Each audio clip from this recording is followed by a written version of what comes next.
Tonight, for the first time, we are hearing from a woman who survived a horrific crash on I-285 in DeKalb County. A tire believed to have come off a commercial truck slammed into the windshield of her SUV. Now look at the damage right here. You can see the tire right in front of her SUV, and you also can see the roof of her SUV literally gone there. 11 Alive's Cody Alcorn is live tonight along I-285 in Doraville, where this all happened. And Cody, when you look at that image, it really is amazing that anyone could have walked away. Yeah, Jonathan, Tonya Young tells me faith kept her alive. Her morning commute this past Monday turned into a life-changing moment. I looked up because I saw something flying. That something was the tire you see in front of Tonya Young's SUV. It was like the tire came with, like somebody threw a frisbee.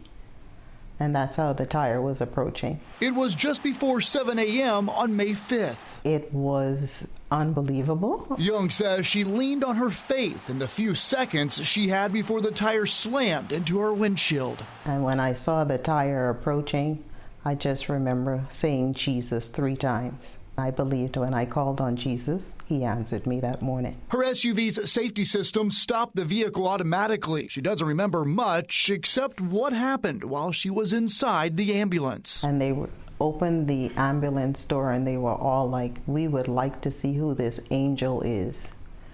That was a little terrifying for me because I didn't understand what was going on. Now understanding and realizing how this could have ended. I have a neighbor that had a very similar situation just a week before this happened to me, and she's not here.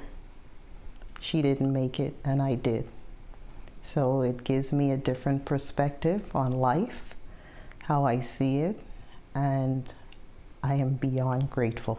A life-changing moment, Attorney Miguel Dominguez says happens more often than you may think. I learned no federal agency tracks this kind of crash called a wheel-off. It should be tracked. There's no question in my mind that as we investigate this thing further, there's going to be human error attached to it. You know, wheels, lug nuts don't just come off. And since this crash, I actually received a couple tips with pictures of the possible truck involved. I have passed that information on to Doraville Police, and they say they are actively following up on leads. Live along 285, Cody Alcorn, 11 Alive News.